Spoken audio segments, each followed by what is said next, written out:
that I'm not sure I completely understand. So you want them to there, and they do I'll just say it course again. selection In the fall or in the spring. in the springtime. Well, and it's really earlier than that. Then Right.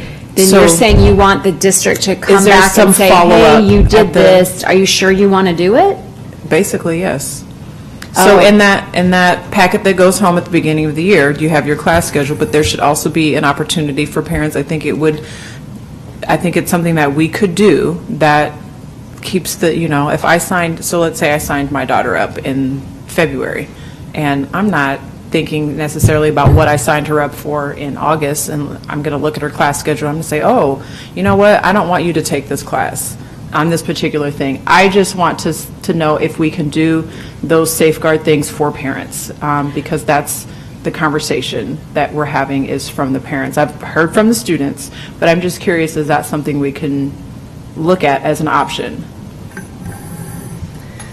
I'll answer that broadly. In some ways, we may be doing that at the beginning, because in the course guide, the booklet you take home that offers all your courses, we indicate that you can opt out. And so when you register, you see it a second time. So students, parents, families do see that twice, but it's not in the time frame you're suggesting. In the time frame you're suggesting, that would be August. I would want to touch base, because in a school of 1,400 students, a secondary school, that might be a lot of parents to contact if those forms don't come back.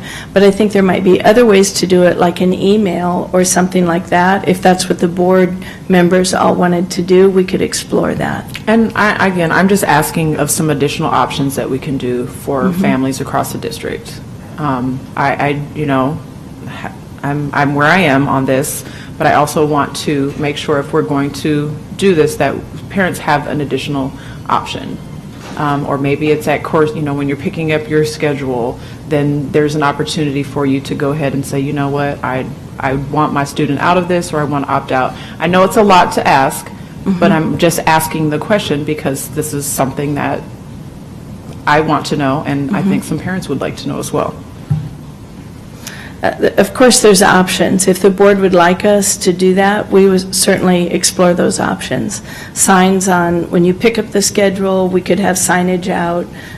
We could do different things. But of course, we'd explore whatever members of the board wanted us to do. Okay, I just wanted to see what some options were so that we were at least being mindful of parental concerns, which obviously we have some. And be open to some different options for that. Sure. I know that, for me as a parent, when I signed that form in February, if I go with her to pick up her schedule, I may glance at it, but again, that's, as a parent, you just kind of get lost in the beginning of the year. And I would rather, especially this year, err on the side of caution than not. Mrs. Fay. Yeah, I would not be in favor of that. I don't know. I think for a couple of reasons. Number one, I think it creates a whole lot of potential complication and extra work for staff when I know that there are opportunities to change a student's schedule for a parent who's engaged and going with their student to pick up that schedule and do all the things that you do in the summertime before school starts, which I've done 15 times, I guess, just about to be 16 times. You do have an opportunity to change the schedule if you see something on there that, for any number of reasons, I don't know, I'm trying to address Yolanda's question, so or your concern, so I just wanted you to listen. But I think that, there may be any number of reasons that a parent may want to change their student's schedule. Maybe they took a class in the summer that they initially didn't think they were going to take, and so they no longer need. So I don't know that we need extra signage or notes in the packet or anything like that. But I also, for another reason, I think it sends a strange message that there's somehow something wrong or incorrect about the human growth and development classes that the board has, supported unanimously with standards and is about to vote on this curriculum. I don't like the message that it sends.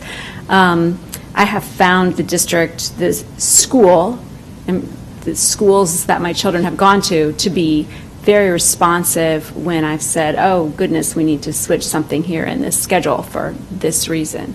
So I'm not comfortable with having any additional special rules or provisions that we don't already have in place, and there are plenty. And I think we've been really thorough and really thoughtful, and we're being very conscientious about the concerns that parents have.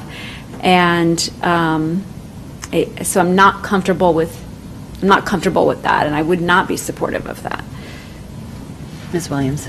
Okay, well, you're talking from parents that are engaged, and I'm an engaged parent as well, but I also want to have at least some considerations for parents that aren't engaged for one reason or another, and it was just a question posed so that we could have some conversation about it. So I guess I have a question on that, and I'm thinking about when my kids bring home their syllabus at the beginning of every year for different classes, all kinds of classes. And I know I always have to sign off on that, so I don't know if that's something that comes home when you take a human growth and development class, if you have a syllabus that, comes home or if the form when it initially goes to parents is a two-part form and the parent just keeps one part so that they remember what they signed up for, so that it's in their home and they've got it and they don't have to worry about finding a photocopier to try to get it. So there's probably operationally pretty simple things that could be done to address that. So I think that's one thing. Mr. Vargas, did you have a comment on that one? Or? Yeah. Okay, I'll let you go and then. Yeah, I would say, so my thoughts are, I agree with both of you. I agree with Ms. Fay in that I don't want to create more redundancy, and I don't think the quantity of creating steps is going to be the only way we enable more unengaged parents to then have access to the decision, but that the quality of how we engage in those first steps and then the opt-out for each lesson is going to be more important, because if we don't figure out a way to operationalize those, then we are missing the boat on how we change the way we reach unengaged parents at different pivotal moments.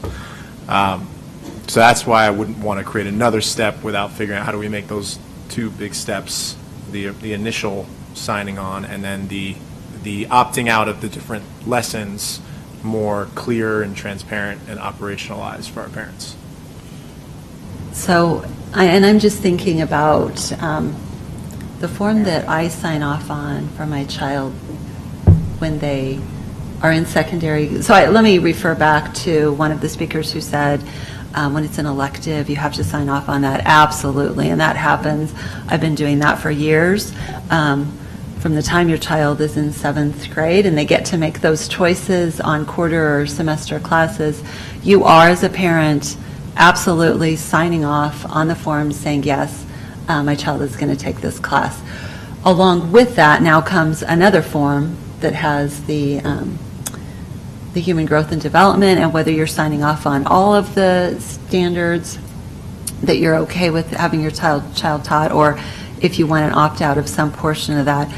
It seems to me that the one that comes with all the classes that my child is taking, I feel like we get a part form of that, so like the pink piece, I feel like ends up at our house or something like that. So I'm just wondering if that makes it easier. But I guess I've had a number of emails and phone calls saying, oh my goodness, you're putting kids into classes and parents have no idea. So I have spoken to, so I have 7 schools in my sub-district, and I've taken the standards to both of the middle schools and 2 elementary schools since they've been passed on January 21st. I also visited with 2 other schools prior to them passing. The parents have looked at all the standards. I've had really incredibly positive feedback. And one of the things that has happened, especially at the middle school level, is the comments from parents on how you'd have to really be unengaged to not know what's happening. And here's why.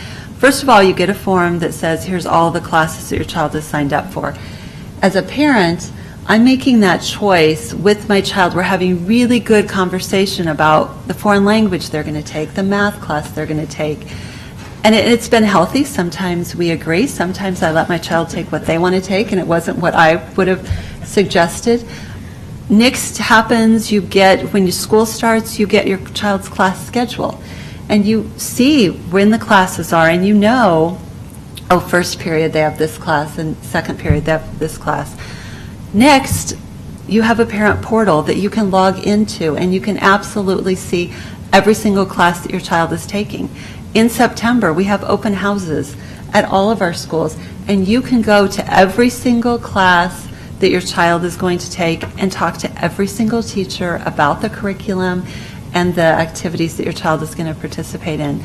So when I spoke specifically at the middle schools, they were not at all concerned about the opt-out or the opt-in from a parent perspective, because they have so much information from the district on what's happening with their child, and there's so much opportunity to be engaged, whether it's in a paper format, in an electronic format, or in person. So I guess I want to share that with the board. The other thing that I want to share with the board is that I came in maybe it was 2 weeks ago, a week and a half ago, and spent an hour and a half to 2 hours with staff looking at the curriculum, because that was something I wanted to be able to do and share with my constituents. So one of the things that I found was at the middle school level, the curriculum, what are we calling it, the base or the standard curriculum that we're going to use is the same curriculum that Bennington Public Schools uses. I sit right next to Bennington Public Schools. I have children that opt into Bennington Public Schools. No one's telling me that they've had a huge concern with the curriculum there. I looked at that curriculum. I also looked at the high school curriculum, and in my mind it looked and it read a lot like a biology or an anatomy book, which my children have taken those classes at the high school level. So it was very, it was pretty clinical and pretty explanatory. I also asked specific questions of staff on how they went about the process. And what was really refreshing to me, and I would think would be refreshing to my board colleagues, is that the staff at the elementary reviewing the material reviewed all of the supplemental material, and then the secondary staff looked at the elementary and they swapped so that the elementary then also looked at the secondary. Beyond that, this summer, all of our nurses and all of our teachers teaching the material will also have another once over of that material. And our teachers and our nurses, as they pointed out to me, even when the field testing was happening, said, okay, that's not going to work because we know where that's going to go. So we're not going to use that particular lesson, or we're not going to do this particular activity. The pacing guides and the material that I looked at that they showed me was really specific on, we'll start here and we'll stop here because we believe this meets the standards that this board approved and that we as a board decided on. So when people say, well, we haven't looked at the curriculum, you're right, you can't look at the curriculum until you look at the standards, or until you have the standards set. So I felt like staff has done an amazing job, but they need to have this summer to be able to have the teachers and the nurses actually dig in and further hone in on any of the material that they feel maybe they don't want to use, or that they can give their feedback or say, hey, are we covering this standard appropriately? So I guess from my perspective, and I spent a lot of time asking questions, and one of the questions I asked was, how are you deciding what's appropriate? And I thought their guiding principle that they gave to me was really very good, which was, if we can't stand up in front of the board and share that information or share that lesson with all of you on television, then we wouldn't be comfortable sharing it with the students, because you should all be able to hear the same things that we're telling the students. So after spending all that time and looking through some materials and looking through the core materials that we've selected, And knowing that what we just heard a few minutes ago in 3 different presentations, it's now the teacher's job to take that material and make sure that it really fits and that the pacing is there and that it's appropriate for their students. Beyond that, I went to one of the elementary schools and I visited with one of our nurses who understood the field testing component of it, and she shared with me, and it was at my kids' elementary school. She said, yes, we got really good feedback, and she said, as a nurse, we absolutely need to update the material, and they were cost conscious about that as well. So I guess I just wanted to share what opportunity I took and share that with all of you, because I think I've heard a lot of things that aren't accurate, and I keep getting emails that say, oh, you're doing this or you're doing that, and those truly aren't the things that we're doing at all. So as a parent, you'd have to be really, really, you would have to not even know that your child is going to school to not know what classes they're taking. You're given so much opportunity for that, and I just think that we should respect the parents of Omaha Public Schools enough to know that they care deeply about their children and that they understand the classes that their kids are taking. So with that, I also asked one other question of Mr. Schmidt-Bonney on the particular opt-out analysis, and I don't know, I think he did a little bit more work this afternoon, and so I just would like to see if he could share that with the board. It may clarify, it may muddy the waters, but I did ask him to do a little bit more analysis on the secondary opt-out. Indeed, absolutely. Hopefully more of the former and less of the latter muddying. I'll be happy to provide. So we looked at 2 years' worth of 4-year cohort graduates. Those are graduates who started out at OPS, worked their way through our high school, and graduated in 4 years. That gives you a snapshot of the average student, if you will, in our district. And we looked at the opt-out rates for those groups. And what we found are there are 3 real distinct groups that emerge from the data. There are those who take the course and complete the course, as you would expect. There are also those who go through the completion of the form to opt out. And those 2 data points are associated with course numbers in our systems. There are also those individuals we identified in these cohorts who neither take the course completers, or opt out formally. And we just call them neither completers nor opt-outs. So looking at just the opt-out rates in particular, actually we can start with the completion rates, we see that between 2014-15 graduates and 2013-14 graduates, those graduating in May of 2014, it's roughly 2/3 on average, around 66% of our graduates, particularly 65.3% in 2014-15 and 69.3% in 13-14. Those students at some point in time during their high school career took that curriculum. We see an opt-out rate that's similar to what you saw as an average with the board document. The board document showed an average of about 15.6%, and we found an opt-out rate for 2014-15 graduates of 16% even, and 2013-14 graduates was 12.1. So we see a trend right above 10%, between 10 and 16% in this data. Additionally, there were around 18% of graduates who didn't either opt out or complete the course. So if you add together these values, you find roughly 2/3 take the course and roughly 1/3 either opt out or neither take the course or opt out. I want to thank you for clarifying that, because in the opt-out analysis, the 97% that shows up is 97% of the students who signed up to take the class finished the class, if I'm correct, but that's those who signed up. So roughly 2/3 of our students at the secondary level choose to take the course, 1/3 do not. So I just wanted to make sure the board understood that. Based on some of that analysis, it gets kind of tricky, so thank you. Okay, so I have, before I go to Dr. Kerberg, I've got Ms. Merica and then Ms. Williams. Okay, go ahead, Dr. Kerberg. I did want to just provide some additional information. Anytime a syllabus is sent home every year, if a student sent back or parent that after viewing the syllabus or the standards that are included, we would immediately opt them out. If for some reason, when they get that syllabus for the course, they had a concern. We would actually do that for any course, but in particular this one, since you asked. And then we will have in our communication plan, we will have open house nights, bilingual liaisons, and our curriculum night, providing information, specifics for parents and families about the course since it's new. And then the third was, because our course directories last year didn't have the new content standards in them, just for this fall, we will make sure that parents realize this course will be the new content standards. So we will have that available this fall.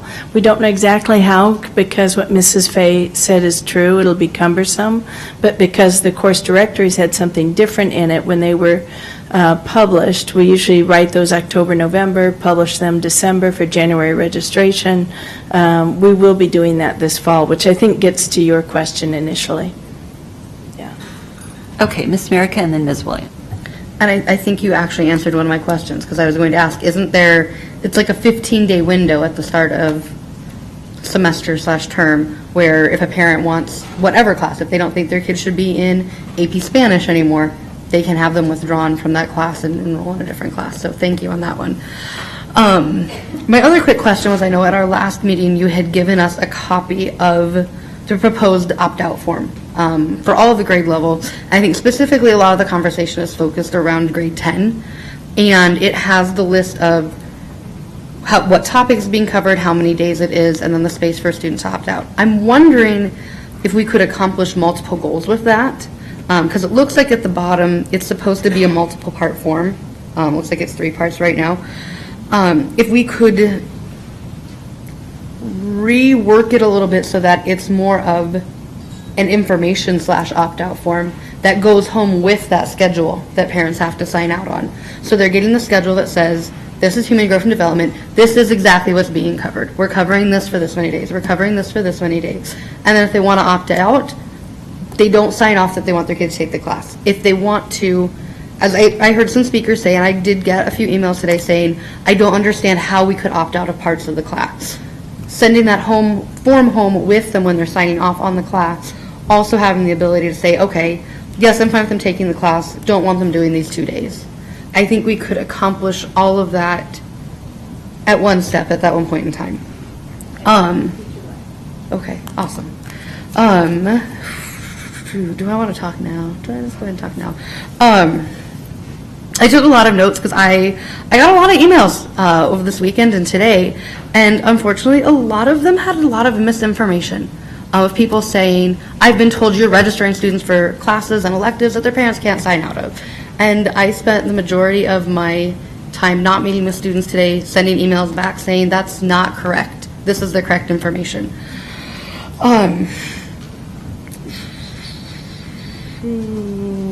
We've heard a lot of things tonight. I've heard and got a lot of emails about role play and that it's not appropriate for us to have students role play in situations at any time. But that's how you practice and learn how you're handling situations, and that's what employers do. Is they have people role play, all right, if you're in this situation with a customer, how do you respond? So if you're in a situation where your boyfriend is pressuring you to have sex with him because it's prom night, you role play, no, this is how I'm going to say no. You plan in your head so you're prepared if you run into that situation. And implying that human growth and development is going to cause a student to be raped is just, I almost walked out of here because I was so angry, because what we've been talking about with this curriculum is teaching kids about consent and teaching our students that they have the right to say no and that they can say that at any point in time. And we need to be teaching and telling our students that. Teaching them that is not going to cause them to get raped. It's going to prevent them from having that happen because they're going to understand that. And I did want to address, because I am a graduate student, and so I understand the difference between supplemental and primary material. As Dr. Kerberg alluded to, primary material is your full lessons. You're basically using the full material.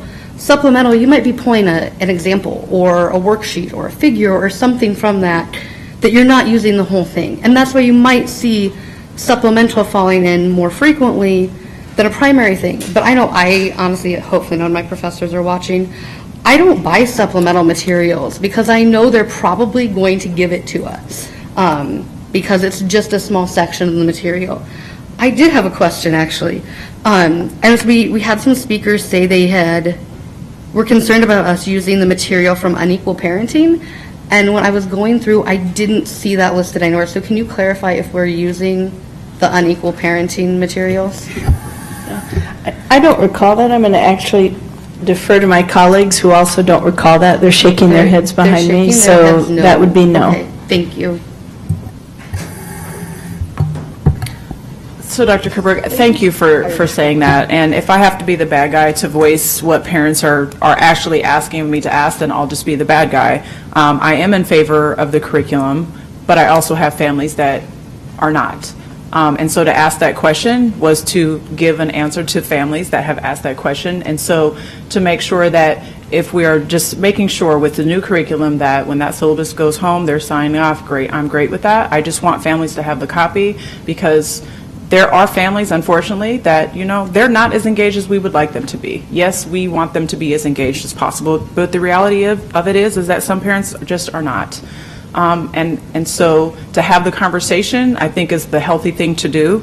And I asked the question, and I'm glad that families have reached out and asked those questions, because that's my role, is to ask those questions here.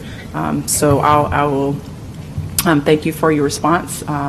And I am in favor of the curriculum as long as there's that option for families to opt out. And then there's kind of that with the syllabus, that reminder of, yes, your student is taking this and they have that opportunity to look at that. I understand the scheduling and all of that. But again, these are questions that are being asked of me. And so I think it's important to bring to the board table. Okay, are there any other questions that anyone has of Dr. Kerberg or any of the other staff? Mr. Vargas. So this isn't a question, this is just, I actually really appreciate, Ms. Williams, what you've stated.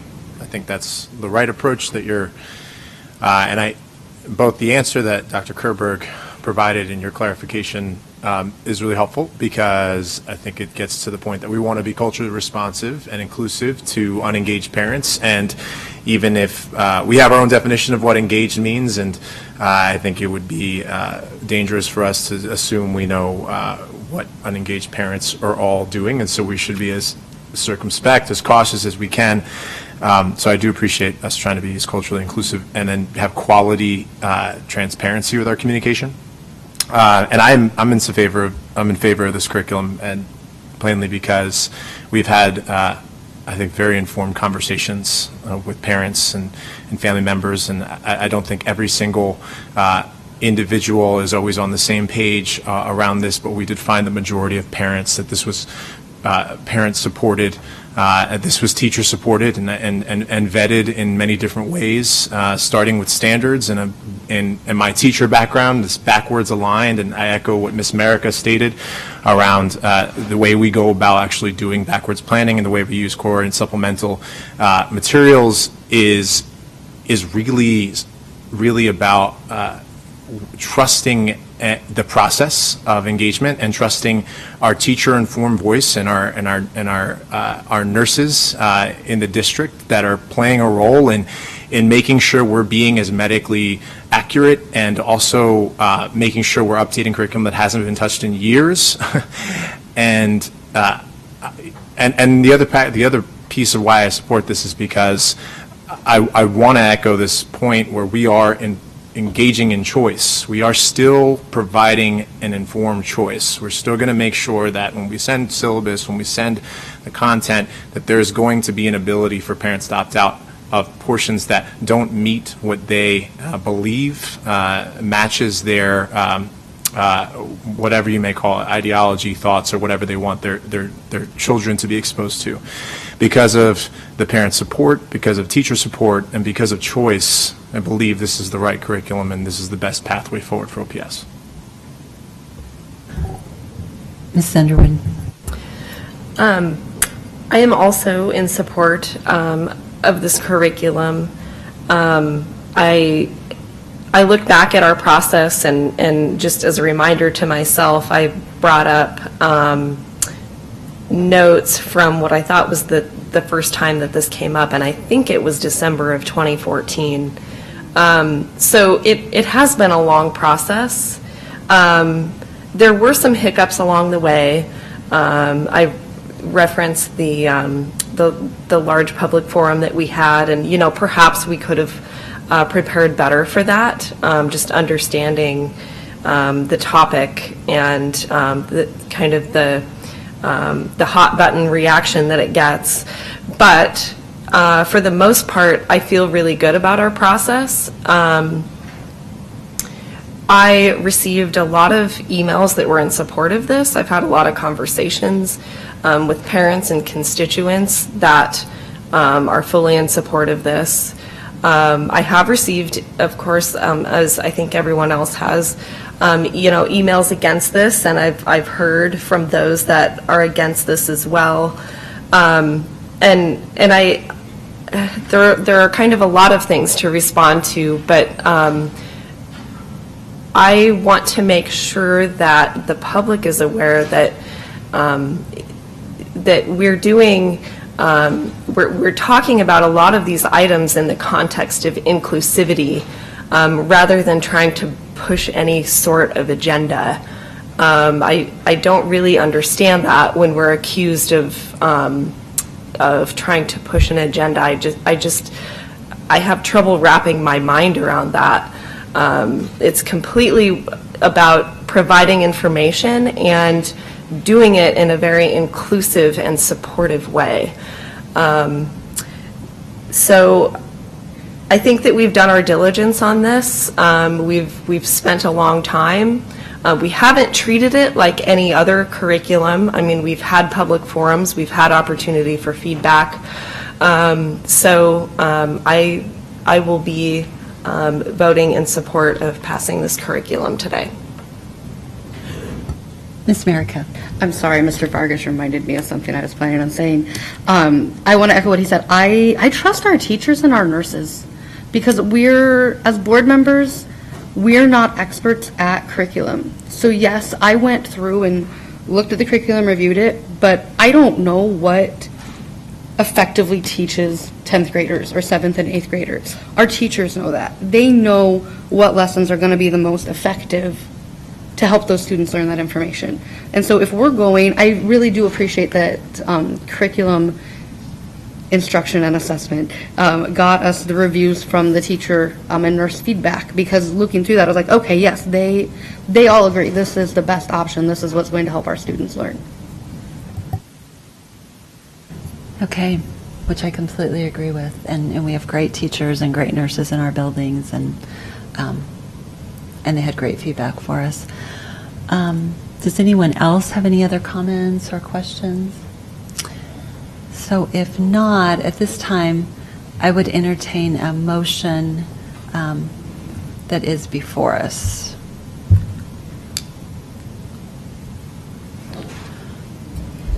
Mrs. Fay. I move to approve the purchase of the new Human Growth and Development curriculum textbooks and materials for grades 4 through 8 and 10. Is there a second? Second. Is that Mr. Vargas? Yeah. Is that you? Okay. Motion by Mrs. Fay and second by Mr. Vargas. Is there any other discussion? Seeing none, hearing none. Roll call, please, Mr. Ray. Scanlon? Aye. Underwood? Aye. Vargas? Aye. Williams? Aye. Fay? Aye. Gadding? Aye. Merica? Aye. 7-0. Motion carries. With that, we're going to move on to J2B, first reading of the 2016-17 Code of Conduct. Mr. Ray, are we prepared? Yes, I know Mr. Snow isn't here from graduation. We are so prepared. Mr. Scanlon's going to take over. Oh, Mr. Scanlon? It's all relative. You go. I'm batting third, so the other two couldn't make it, so. And then Promotion something by, tells me you'll be absences. really quick. Yes. We met last week, and both Justin and Mark and I all had our questions answered. The concerns that were raised in the last meeting were addressed, and both Mark and Justin had suggested just to put it on for no presentation, just whether the board had questions to clarify anything, but those concerns that were brought up were addressed, and if you want anything, a brief comment about the meeting, go ahead. So what I did is just on the suggested changes on the page number or by page number, I highlighted the specific ones that had any changes or clarifications. So if you just want to take a look at those, or if you had the chance and have any questions, I'd be more than happy to answer them. And I'm sure most of us saw it since it's on the agenda and we had that to look at. But can you clarify for us, and maybe it's on there and I missed it, what the yellow is Those are versus- the changes that are different from the last presentation. So if I presented it last time and I didn't make any changes, those are still required or requested changes for the next school year, but these Okay. are specific to changes just from the last board member meeting. Okay, so the yellow is either from when we met as a board and asked questions, or from your committee?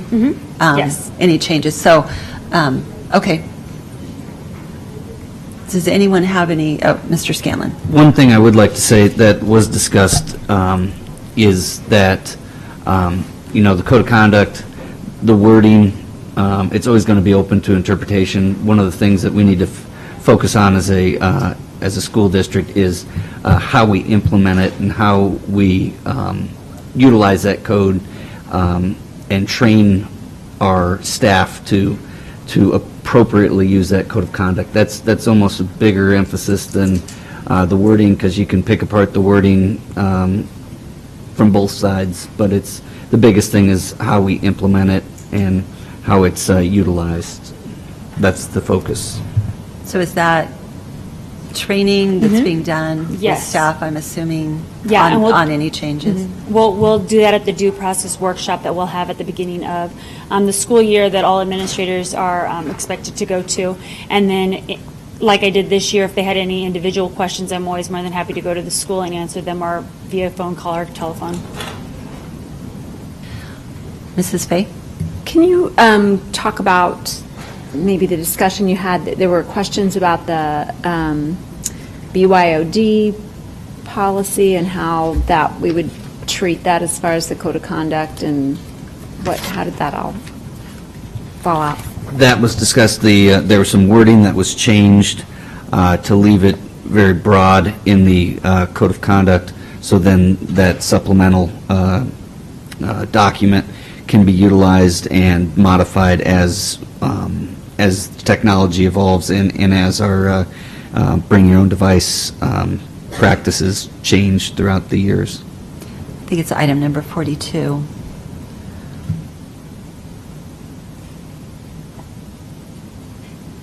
Okay, any other questions on that or comments from board members?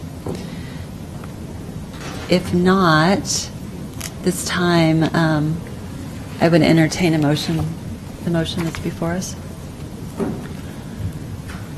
I move to approve the first reading of the 2016-2017 Code of Conduct. Is there a second? Second. So motion by Mr. Scanlon, second by Ms. Williams, to approve the first reading of the 2016-17 Code of Conduct. Any other questions or comments? Hearing none, roll call, please. Underwood? Aye. Vargas? Aye. Williams? Aye. Fay? Aye. Gadding? Aye. America? Aye. Scanlon? Aye. 7-0. Motion carries. Thank you. Thank you. With that, we're going to move to J2C, first reading policy 1000 and then 1060. So let's start with policy 1000, community relations. And So 1,000 is actually, you've seen different versions of 1,000. This is just clarifying what the right version that you would have approved. You had received this as a hard copy, but the one that was uploaded in the last meeting was the incorrect copy. So this is the correct policy that you had the hard copy of. So we're just going back to making sure that that's approved. So this is really a first reading for 1,000. 1060 was the one that was pulled the last time we did the thousands, which had some references to some old procedures. I believe Mrs. Fay brought that up when we looked at 1060. Okay, and I think Ms. America has a question on 1060? I also actually, well, we don't have a motion to accept them right now, do we? So I will be making an amendment on policy 1060, because when reviewing, we noticed that, just to give you guys an explanation of why I'm going to make it so that someone will hopefully second, on item number 3 on that policy, we said that if someone was seeking to distribute a flyer about a non-school event to a class or school, they had to receive approval from the building principal. But if it was concerning non-school events going out to more than one school, they must contact the Office of District Communications. It doesn't say at any point in time that someone actually has to approve or tell them it's okay to distribute that information. And so I am going to be offering an amendment to add contact and receive approval from the Office of District Communications, so we don't run into a loophole of someone saying, well, I contacted them, so I can do this. I did have a question on 1,000. I guess don't should the think- Office of Communications give approval, Or or who should do it be or whoever whoever the we want appropriate approval should authority be is? from? That's a good question. So I guess the superintendent or his designee is probably the way that should read. We can do that. That would be consistent with our other policies. If we Okay, label it okay. let's just superintendents. do that then, if that's We all can right. do that Ms. then. America? Yeah, I would be fine with Okay, that. and then what was your question on 1,000? On 1,000, I had asked Ms. Neelish Brash, and I don't think she had an answer yet, but I was concerned that policy 1,000 might, just with the way we currently have it worded, might prevent board members from, like, say we had a 5-4 vote on an issue, and a local newspaper or the Bellevue Leader, the World Herald, any of those asked a board member to write like an op-ed about that this might prevent them from doing that, because that could be seen as a publicity release. And so I think Ms. Neelish Brash was going to follow up and get us some more information, and I don't think she's had an opportunity. I don't know if she's had an opportunity to do that yet, because she's been busy with other issues. America, I have a recollection that we have another policy, and I haven't been able to find it yet, in our 8,000 series that allows the board members to talk to media. And I recall that policy. I haven't been able to locate it yet, so I don't have advice for you at this moment specifically on that issue. So I can provide that to you at a later time. If, so question, procedure question, if we were to approve the first reading, can we make a change, or is the recommendation not to, it has to have 2 readings? So what's your legal recommendation? Yes, you can, if you would like to have the second, sorry, say that one more time for me again. We could very well, since we have a change to 1060, we could redraft 1060 and 1,000 and bring it back as part of another bundle. Okay, let's do that, or, I think 1060, I think we all understand what the change needs to be. I think it could show up on Absolutely. consent for the first reading, and we can put it back on as second reading, but. Perfect. And then if you can just get clarification, and if you could send that out to us all in an email, that would be awesome. And I believe, that generally speaking, board members can contact. I don't believe that it would preclude that. I just had a recollection there was a policy and can't remember specifically what policy that was. Okay, thank you. All right, I want to draw to everyone's attention, receipt of reports, K-1, pre-K-12 summer school, very thorough analysis of our summer school programs, so I would encourage everyone to at least try to take a look at that and just get a sense for what's happening. It's also in the same format as our template, so that's helpful. Ms. Williams. I move that the Board of Education go into closed session for the protection of the public interest and for the prevention of needless injury to the reputation of individuals to discuss with the superintendent, secretary to the board, legal counsel, Dr. Turnquist, and Mark Warnicki, pending litigation, real estate, and legal advice. Is there a second? Motion by Ms. Williams, second by Mr. Vargas. Roll call, please. Vargas. Aye. Williams. Aye. Fay. Aye. Gadding. Aye. America. Aye. Scanlon. Aye. Underwood. Aye. 7-0. Motion carries. Let me remind the board that the purpose for closed session is for the protection of the public interest and for the prevention of needless injury to the reputation of individuals, to discuss with the superintendent, secretary to the board, legal counsel, Dr. Turnquist, and Mark Warnicki, pending litigation, real estate, and legal advice.